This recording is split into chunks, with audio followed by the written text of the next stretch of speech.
I am home, as you can see, because this is clearly not my dorm. So, just finished watching episode 3, actually, of the TV show, and finished reading tape 1, side B of the book. Basically, the way they did the show, they switched 2 tapes, which makes it so much more complicated, because trying to watch the episode when you know that a whole bunch of stuff already happened in the episode beforehand, and trying to read the next chapter, which is chronologically in order, it was a little hard.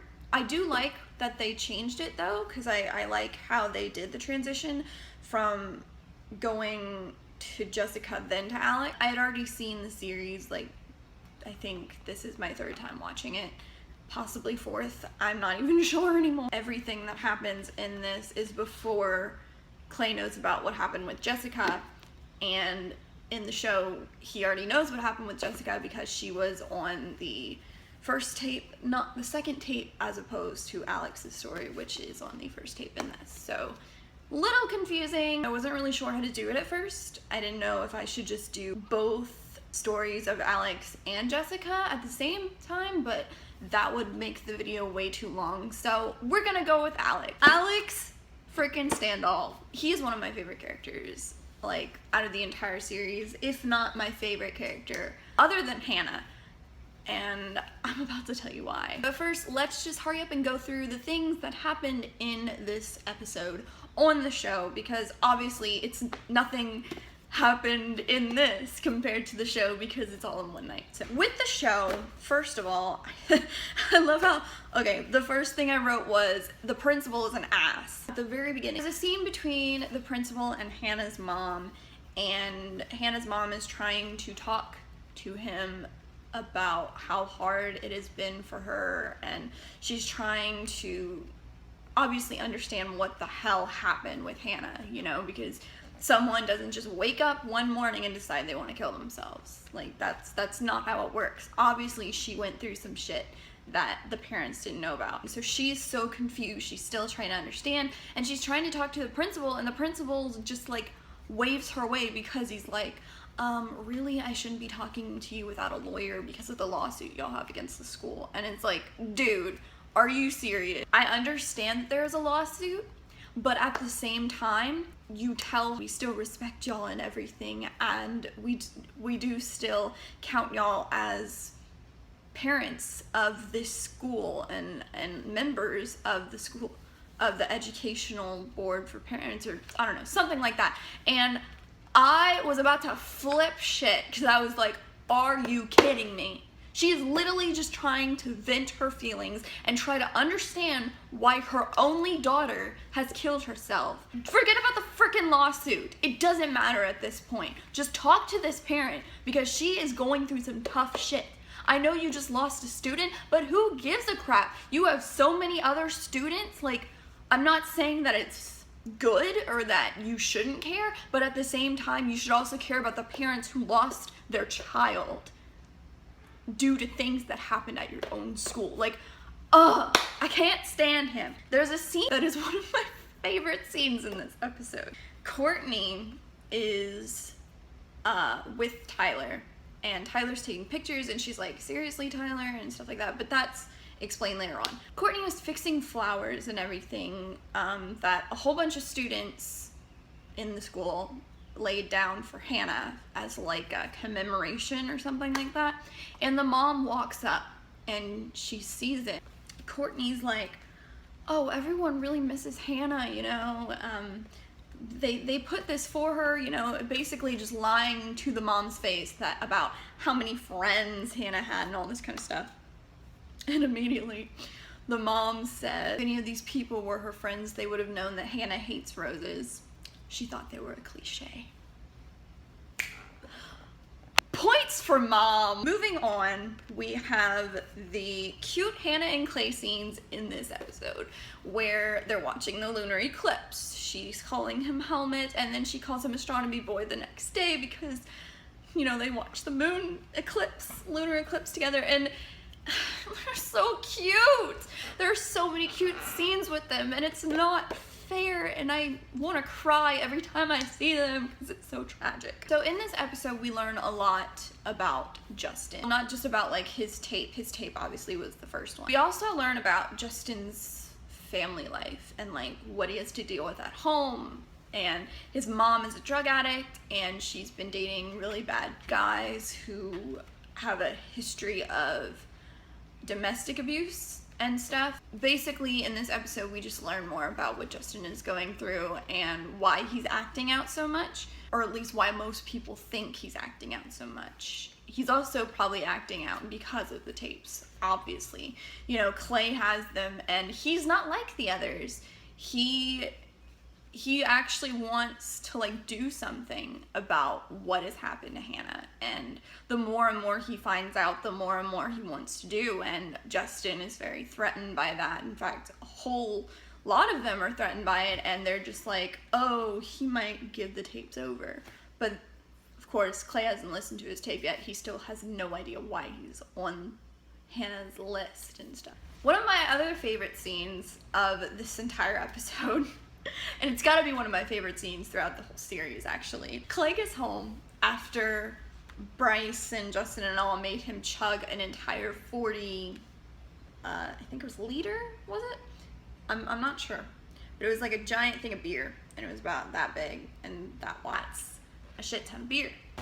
So he's riding on his bike back home, and once he gets there, his parents are already sat down at the dinner table, and the mom's like, you said you would be home half an hour ago or something. She says something along that line, and immediately he's just like, I had to do some stuff.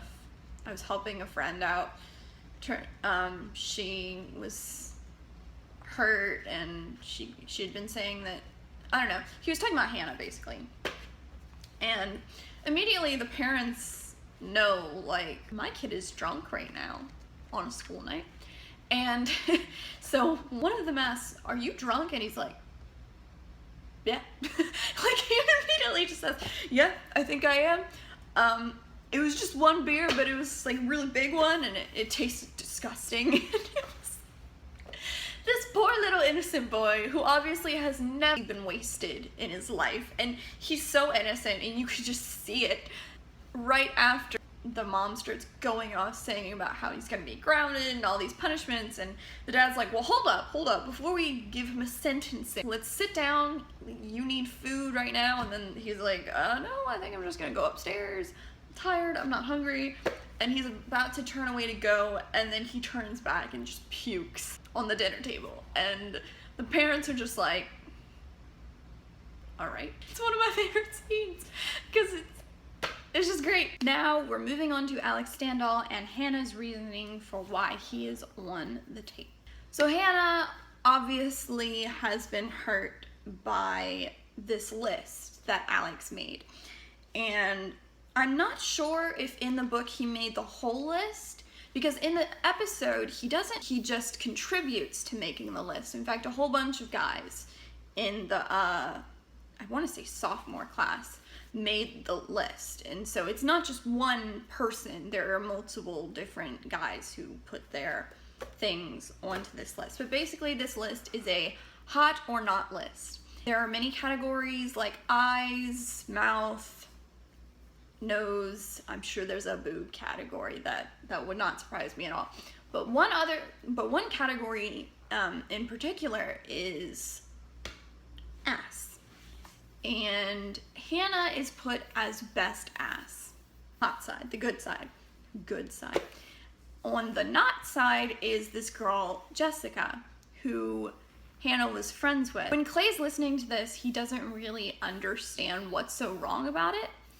And then Hannah starts revealing stuff that started to happen after the list came out. Hannah describes this list as a reason everything else bad happened to her, which completely makes sense because it put a target on her. She now had guys taking pictures of her ass while she was walking down the hallway. But there was one particular scene that she talked about, because out of all the many, this one stuck out to her most. It was at this liquor store called Blue Spot. I won't say that it's really hard to watch. It's just, it's so degrading to women because it shows, you know, how ridiculous guys think our feelings can be sometimes. And I don't mean to say that every guy feels this way, but like the stereotyped jerks who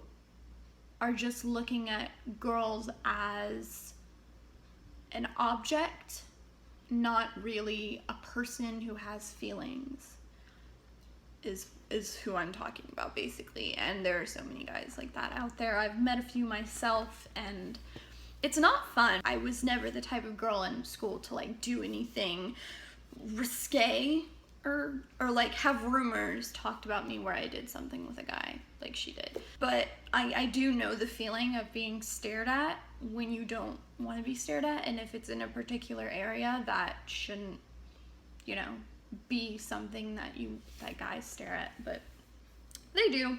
In the book, the guy that is at that liquor store isn't named, but Hannah does say that she's not going to say his name because she has a whole other tape for him. They already reveal who it is in the TV show because, you know, we already know, because, I mean, they're not going to do Bryce just because. We already know that it's going to be him. I'm not going to talk much about Bryce right now because, like Hannah, I have a whole other video for him. Let's just talk about Alex. I've said this already, but I'm going to say it again. He is one of my favorite characters. I love him so much. And in the show, there's obviously a past him that I'm not so much a fan of, because he does reveal to Clay that when he touched that list, he was doing it as a somewhat revenge type thing. He tells Clay that he wanted to make Jessica mad because she wouldn't have sex with him, because they were going. Alex tells him, I did this to hurt Jessica, and at the same time I ended up hurting Hannah, and I also took away her best and only friend. What I love about Alex is that, you know, he regrets everything. He even says so. He says, I wish I had never touched that list. Of all the other people on the tapes, he is the one person besides Clay that truly misses Hannah and wishes that he had never done what he did. Maybe some of the others do, but he actually shows it. You know, you can see it in his face, and he feels so useless and helpless right now because obviously he can't bring Hannah back. There's a scene in the hallways where Clay sneaks out of his classroom and because he sees Alex walking down the hall, and then Alex is tearing off the suicide awareness posters that were made by like student council and students and stuff. He's tearing them up, and Clay asks him, what are you doing? And he's like, what's the point of these? You know, he sees that all this suicide awareness stuff, he's like, it's pointless and it's stupid and it's false. I mean, suicide isn't an option. Clearly it was, because Hannah killed herself. And he's going off, and he just keeps going off and going off.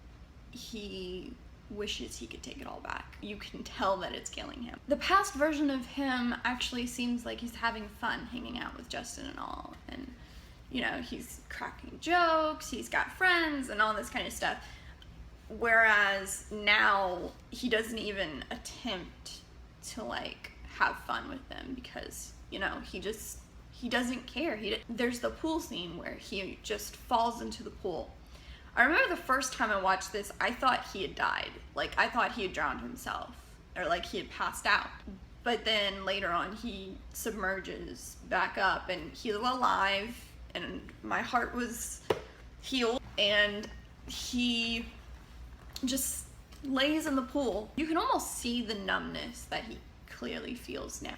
He really doesn't see, like, any positivity anymore. Like, you can tell, and I feel so bad for him. And I love Alex. He's my little baby. Obviously, trying to compare the book to the TV show now it's almost completely pointless. I basically compared it as much as I could in the first episode of this series that I did.